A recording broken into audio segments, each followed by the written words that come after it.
지금 이 길로 가시면 호랑이에게 잡혀 먹히오니 당장 다른 길로 돌아가세요. 지방 순찰 후 한양으로 돌아오는 윤정승 대감 앞에 나타난 12살 맹인 소년. 그 아이의 말을 믿고 돌아가 목숨을 구한 윤정승은 그 맹인 아이를 집안에 들이게 되고 그 이후 윤정승의 목숨을 구하는 사건이 발생하는데 이 맹인 아이에게 무슨 사연이 있는지 지금 바로 시작합니다.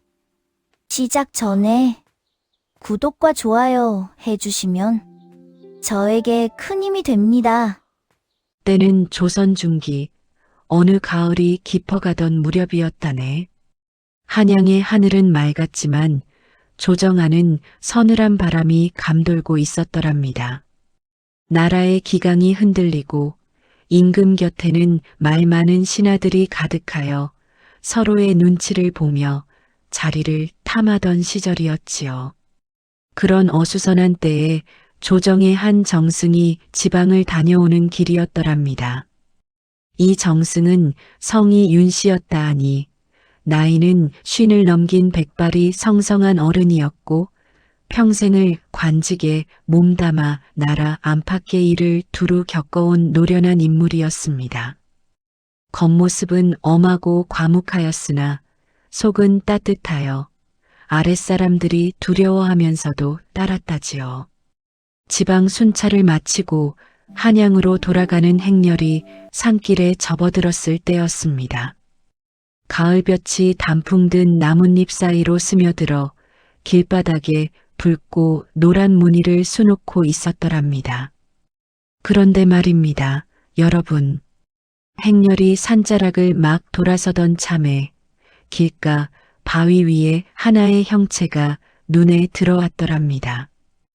허름한 베옷에 보찜 하나조차 없이 무릎을 모아 단정하게 앉아 있는 아이였습니다. 12살이나 될까 싶은 앳된 얼굴이었는데 두 눈이 반쯤 열려 있었지만 그 안에는 아무것도 비치지 않았더랍니다. 마치 흰 구름이 가득 낀 겨울 하늘 같은 눈이었지요. 맹인이었던 것입니다. 수행원들이 말발굽 소리를 늦추며 아이를 내려다보았습니다. 한 수행원이 목청을 높이려던 바로 그 순간 아이의 입이 먼저 열렸더랍니다. 소리도 없이 다가오는 행렬을 처음부터 알고 있었다는 듯 고요하고 담담한 목소리로 아이가 말하였습니다. 지금 이 길로 가시면 30분 뒤에 호랑이를 만나십니다.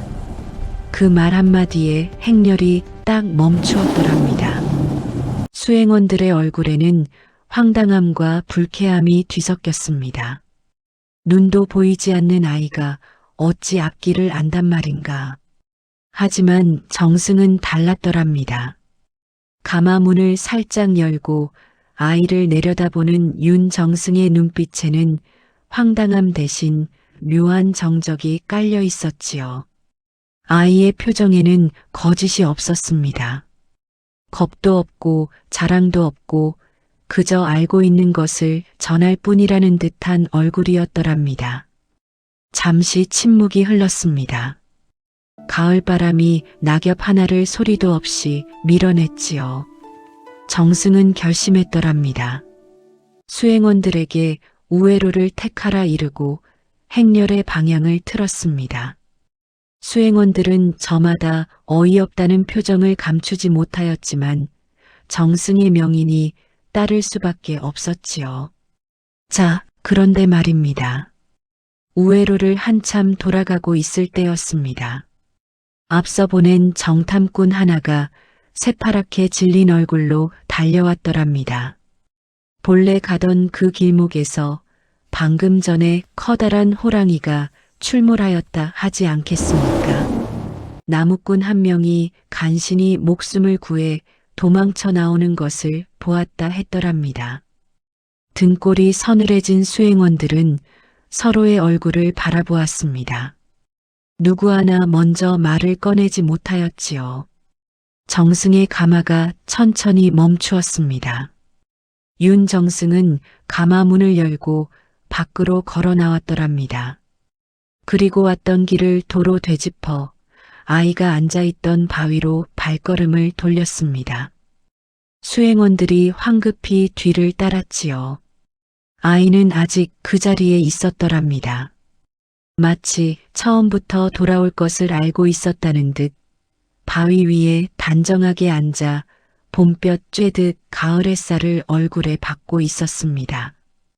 정승이 아이 앞에 서서 무릎을 굽혀 눈높이를 맞추었더랍니다. 높으신 정승이 길가에 눈먼 아이 앞에 무릎을 꿇다니 수행원들은 눈이 휘둥그레졌지요. 이름이 무엇이냐?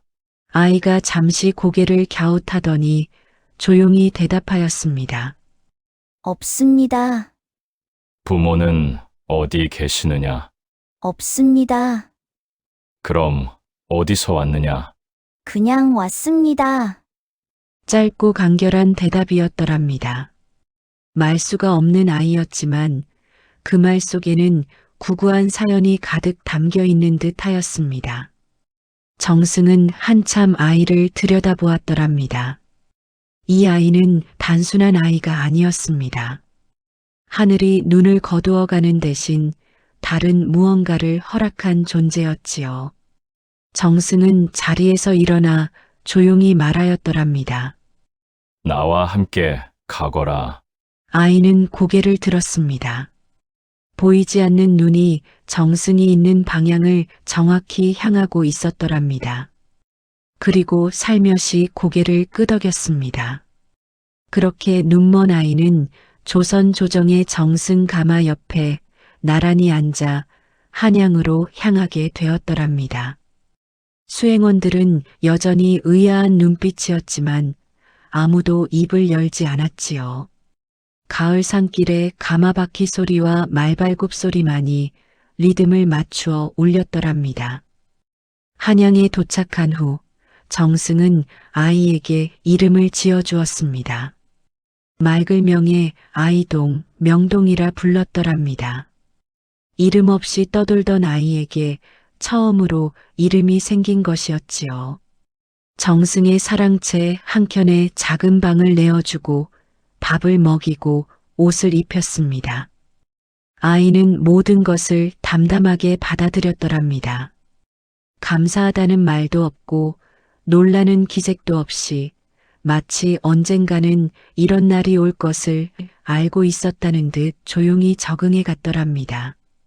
정승의 가족들은 처음엔 어리둥절하였습니다. 마님은 눈먼 길거리 아이를 무엇 때문에 데려왔냐며 남편에게 눈을 흘겼더랍니다. 하지만 명동이가 가만히 앉아 있는 모습을 보면 이상하게 말이 나오지 않았지요. 그 아이에게는 무언가 함부로 대할 수 없게 만드는 고요함이 있었더랍니다. 며칠이 지나면서 집안 사람들은 하나둘 이상한 점을 느끼기 시작하였습니다. 명동이는 집안을 이리저리 걷다가 문득 멈추어 서서 이렇게 말하기도 하였더랍니다. 이 방에는 오래된 슬픔이 서려 있습니다. 오래전에 이 방에서 누군가 눈물을 많이 흘렸더군요. 정승의 마님이 소스라치게 놀랐더랍니다.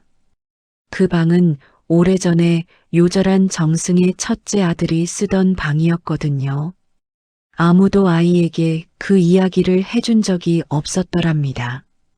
또 어느 날은 정승이 들어오자마자 명동이가 고개를 들더니 이렇게 물었더랍니다. 대감, 오늘 조정에서 언짢은 일이 있으셨습니까? 기운이 무겁습니다. 정승이 화들짝 놀라 쳐다보았더랍니다. 그날 조정에서는 실로 기분 나쁜 일이 있었던 것이지요. 집에 돌아올 때까지 아무에게도 내색하지 않았는데 아이는 그것을 알고 있었더랍니다. 사람들은 수군거리기 시작하였습니다. 저 아이가 보통 아이가 아니라고 귀신 같다고 하였더랍니다. 하지만 명동이는 그저 고요하였습니다. 귀신이 아니라 그냥 보이는 것이 다를 뿐이라는 듯이요. 자, 그런데 말입니다. 여러분. 이야기가 여기서 끝났다면 그저 신기한 아이 이야기로 남았을 것입니다. 하지만 진짜 이야기는 이제부터였더랍니다. 명동이가 정승의 집에 온 지 2달쯤 지났을 무렵이었습니다. 어느 저녁 정승이 사랑방에 홀로 앉아 촛불 아래서 문서를 들여다보고 있었더랍니다. 한양에 돌아온 뒤 조정의 분위기가 예사롭지 않음을 느끼고 있었지요. 임금의 총애를 받는 신하들이 서로 편을 갈라 으르렁거리고 있었더랍니다. 윤정승은 어느 편에도 속하지 않으려 조심하며 지내고 있었지만 그 조심스러움 자체가 화가 될 수도 있었던 시절이었습니다. 그때 사랑방 문 밖에서 조심스러운 발소리가 들리더니 명동이의 목소리가 들려왔더랍니다. 대감, 들어가도 되겠습니까? 정승이 들어오라고 하자 명동이가 문을 열고 들어왔습니다. 발소리만으로 방 안을 정확히 가로질러 정승 앞에 무릎을 꿇고 단정히 앉더랍니다. 정승이 의아하게 생각하며 아이를 내려다보았지요. 아이의 표정이 여느 때와 달랐습니다. 무언가를 단단히 결심한 사람의 얼굴이었더랍니다. 대감, 저에게 한 가지만 허락해 주십시오. 무엇이냐? 대감의 얼굴을 손으로 만져보고 싶습니다. 정승이 잠시 침묵하였더랍니다. 관상을 보겠다는 것이었지요. 보이는 눈으로 하는 관상이 아니라 손끝으로 하는 관상이었습니다. 정승은 문서를 내려놓고 아이 앞에 얼굴을 내밀었더랍니다. 명동이의 두 손이 천천히 올라왔습니다. 손가락 끝이 정승의 이마를 먼저 닿았더랍니다. 부드럽고 조심스러운 손길이었지요. 이마에서 눈 주위로, 광대뼈에서 코 옆으로, 볼에서 턱 끝까지 천천히 더듬어 갔더랍니다. 마치 눈 밝은 조각가가 작품을 살피듯 손끝 하나하나가 살아서 느끼고 있는 것 같았습니다. 촛불이 조용히 흔들렸더랍니다. 방 안에 두 사람만이 있었고 그 사이에는 무거운 침묵이 가득하였지요. 그러기를 한참 명동이의 손이 멈추었습니다. 아이의 미간이 살짝 좁혀졌더랍니다. 두 손이 정승의 얼굴에서 천천히 내려오더니 무릎 위에 조용히 내려앉았지요. 정승이 물었습니다. 어떠냐? 명동이는 즉시 대답하지 않았더랍니다. 잠시 입술을 꼭 다물고 있다가 이윽고 입을 열었지요. 대감, 제가 드리는 말씀을 노여워하지 않으신다면 솔직히 아뢰겠습니다. 말해보거라. 대감의 관상에 핏빛이 서렸습니다. 정승의 몸이 굳어졌더랍니다. 촛불이 바람도 없는데 살짝 흔들렸지요. 이대로 조정에 계시면 반드시 큰 화를 입으실 것입니다. 저는 그것이 눈에 선합니다. 대감, 당장 사직하시고 낙향하십시오. 방 안의 공기가 얼어붙는 것 같았더랍니다. 정승은 한참 아이를 바라보았습니다. 아이의 눈은 보이지 않지만 그 얼굴에는 거짓이 없었지요. 호랑이를 예언하던 그날의 그 눈빛과 똑같은 얼굴이었더랍니다. 하지만 여러분, 그 말을 선뜻 받아들이기가 얼마나 어려운 것인지를 생각해 보십시오. 수십 년을 갈고 닦아 오른 자리였습니다. 내일도 모레도 임금의 신임이 이어지고 있었고 동료 대신들은 지금이 기회라며 앞다투어 더 높은 자리를 향해 달려가고 있던 때였더랍니다. 그 자리를 버리고 낙향하라는 말은 지금까지의 삶 전부를 내려놓으라는 말이나 다름없었지요. 정승의 얼굴에 갈등의 그림자가 드리웠더랍니다. 미간의 주름이 깊어지고 촛불빛에 흔들리는 눈빛이 흔들렸지요. 명동이는 그 자리에 고요히 앉아 있었습니다. 더 이상 강요하지 않았더랍니다. 이미 할 말은 다 하였다는 듯 다만 기다렸지요. 정승이 조용히 물었더랍니다. 얼마나 급하냐? 빠를수록 좋습니다, 대감. 다시 침묵이 흘렀더랍니다. 촛불이 조금씩 낮아지고 있었지요. 그날 밤 정승은 잠을 이루지 못하였더랍니다. 마님에게도 아이의 말을 전하였지요. 마님 역시 처음엔 기가 막혀 하였더랍니다.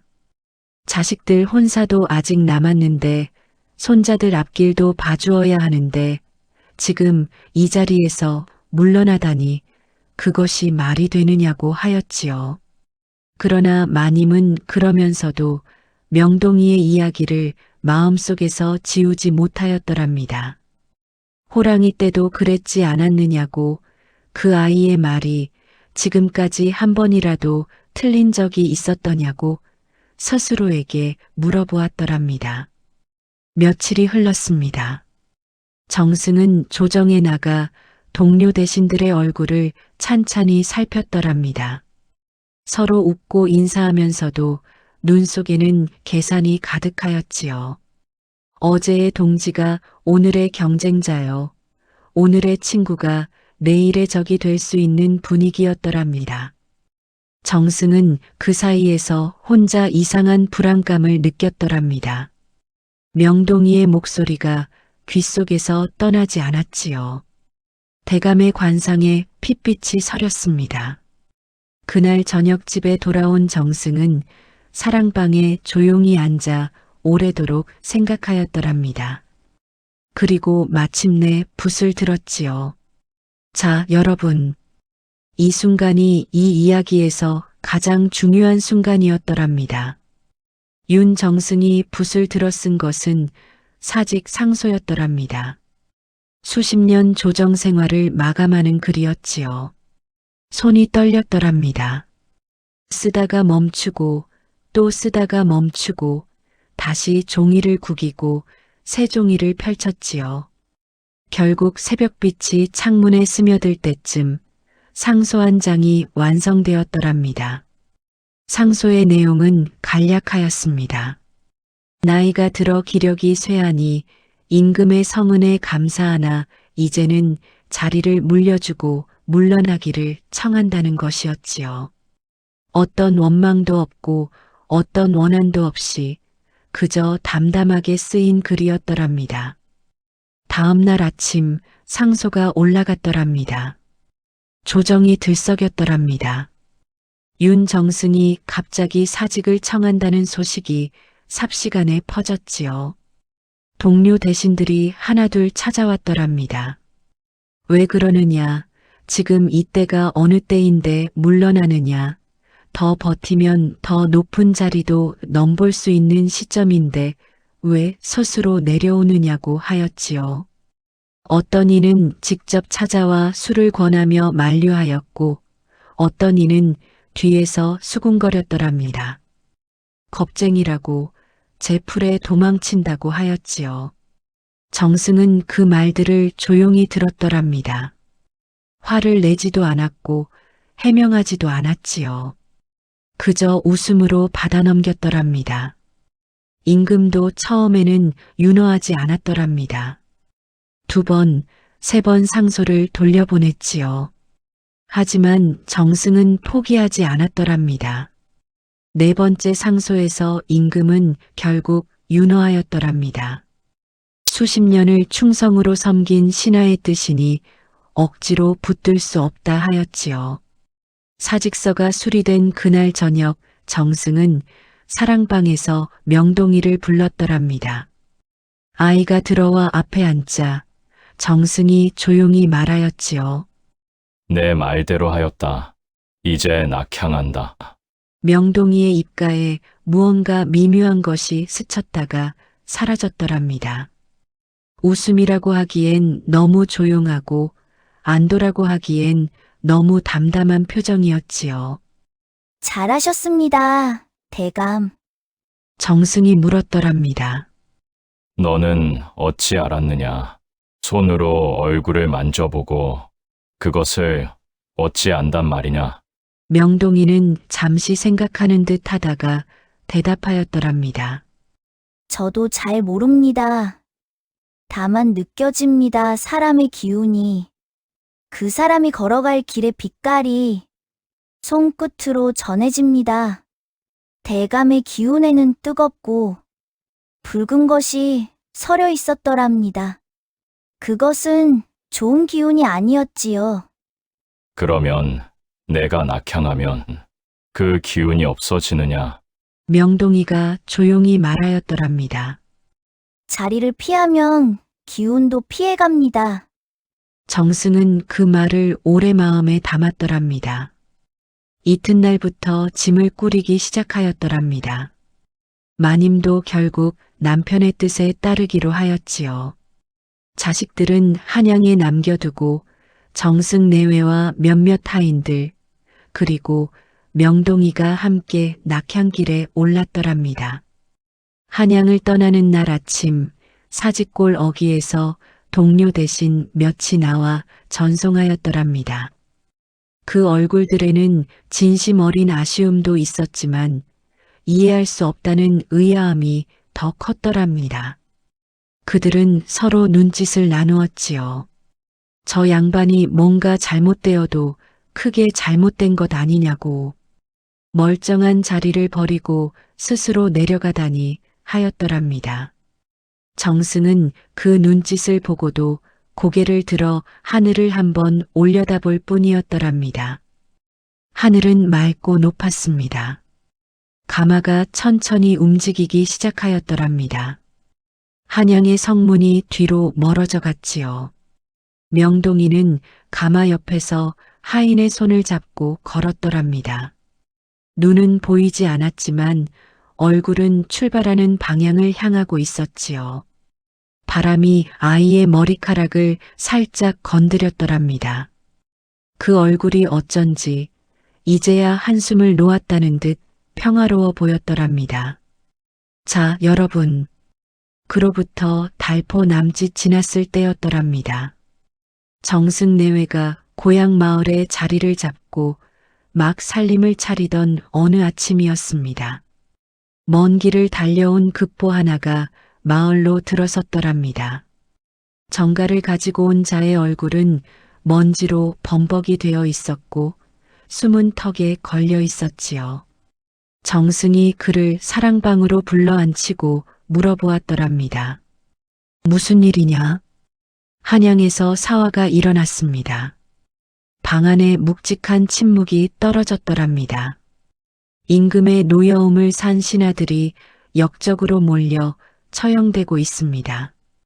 대신 여럿이 목숨을 잃었고 남은 이들도 귀양이나 파직을 피하지 못하고 있습니다. 정승은 아무 말도 하지 못하였더랍니다. 이름들이 하나둘 전달되었지요. 그것은 바로 낙향하는 날 아침 성문 앞에서 배웅해주던 바로 그 얼굴들이었더랍니다. 윤정승이 겁쟁이라 수군거리던 그 입들이었지요. 함께 조정에서 웃으며 인사를 나누던 벗들이었더랍니다. 정가를 가지고 온 자가 물러간 뒤 정승은 한참을 그 자리에 앉아 있었더랍니다. 마님이 소식을 듣고 달려와 손을 꼭 쥐었지요. 두 사람 모두 아무 말도 하지 않았더랍니다. 말이 필요하지 않았지요. 이윽고 정승의 눈에서 눈물이 흘러내렸더랍니다. 그 눈물이 어떤 눈물이었는지를 여러분은 아십니까? 살아남은 것에 대한 안도의 눈물이었을까요? 죽어간 벗들에 대한 슬픔의 눈물이었을까요? 아니면 자신만 빠져나온 것에 대한 묘한 죄책감이었을까요? 아마도 그 모든 것이 섞인 눈물이었을 것입니다. 살아있다는 것이 이리도 복잡한 감정을 만들어내는 것이 인생이지요. 정승이 눈물을 닦지도 않고 앉아 있는데 문 밖에서 가만한 발소리가 들려왔더랍니다. 명동이었지요. 아이는 문 앞에 멈추어 서더니 조용히 물었더랍니다. 대감, 들어가도 되겠습니까? 정승이 낮은 목소리로 들어오라 하였더랍니다. 명동이가 사랑방으로 들어와 발소리만으로 방 안을 가로질러 정승 곁에 앉았더랍니다. 그리고 아무 말도 하지 않았지요. 그냥 거기 앉아 있었더랍니다. 정승의 손이 무릎 위에 놓여 있는 것을 느꼈는지 명동이가 조심스럽게 그 손 위에 자신의 작은 손을 살며시 얹었더랍니다. 따뜻한 손이었습니다. 아무 말도 없는 그 손길 하나가 긴 위로의 말보다 훨씬 깊이 정승의 가슴 속으로 스며들었더랍니다. 한참이 지나 정승이 나지막이 말하였더랍니다. 내가 아니었더라면 나도 저 중에 있었겠구나. 명동이는 대답하지 않았더랍니다. 다만 잡은 손을 좀 더 꼭 쥐었지요. 두 사람은 그렇게 한동안 말없이 앉아 있었더랍니다. 방 밖으로는 고향 마을의 평화로운 소리들이 들려왔지요. 저 멀리 닭 우는 소리, 아이들 뛰노는 소리, 바람에 마른 풀 흔들리는 소리. 한양의 살벌한 조정과는 전혀 다른 세계였더랍니다. 그 겨울 정승은 고향에서 조용히 살았더랍니다. 밭을 보고 책을 읽고 마을 어른들과 바둑을 두었지요. 명동이는 그 곁에서 늘 조용히 있었더랍니다.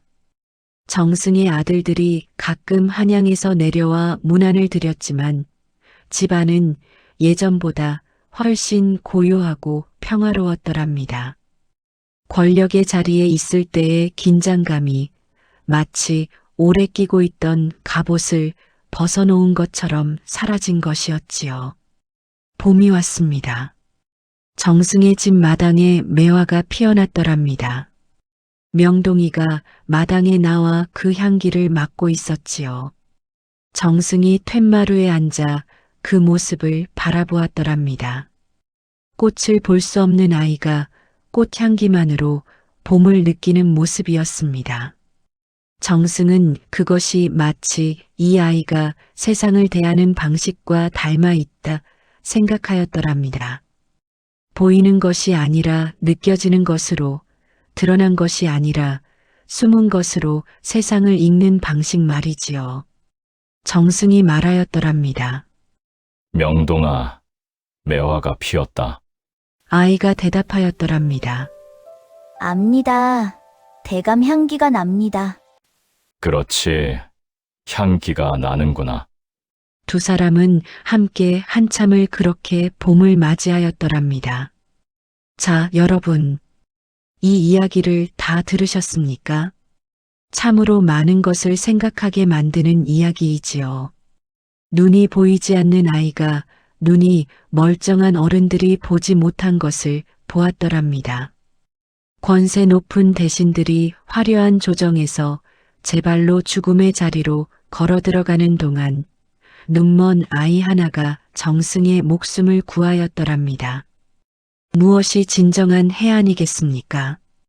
육신의 눈이 아무리 밝아도 욕심이 그것을 가리면 아무것도 보이지 않지요. 반대로 육신의 눈이 없어도 마음이 맑으면 세상의 이치와 사람의 운명이 보이더랍니다. 또한 이 이야기는 우리에게 용기에 대해서도 말하고 있더랍니다. 정승에게 필요했던 것은 싸움의 용기가 아니었더랍니다. 내려놓는 용기였지요. 쥔 것을 놓는 용기, 보이는 것보다 보이지 않는 것을 믿는 용기, 세상의 비웃음을 감수하고 진실한 조언을 따르는 용기 말이지요. 그것이 결국 정승의 목숨을 구하였더랍니다. 명동이는 어찌 되었을까요? 훗날 이야기에 따르면 정승의 집에서 자라난 그 아이가 이름 없는 고수가 되어 많은 사람들의 앞날을 일러주었다더랍니다. 부귀를 구하지도 않고 명예를 바라지도 않았더랍니다. 다만 위험에 처한 사람에게 조용히 다가가 귀에 대고 말해주었다 하지요. 이 길로 가시면 화를 만납니다. 저 길로 가십시오 하고 말이지요. 그리고 그 말은 언제나 맞았더랍니다. 오늘 이 이야기를 들으신 여러분께도 부디 해안이 깃드시기를 바랍니다. 보이는 것에만 매달리지 마시고 보이지 않는 것도 느껴보십시오. 욕심이 앞을 가릴 때 잠시 멈추어 서서 마음의 눈을 열어보십시오. 그리하면 어느 길로 가야 하는지가 아마도 보일 것이외다. 이상으로 오늘의 이야기를 마치겠습니다. 들어주셔서 고맙습니다.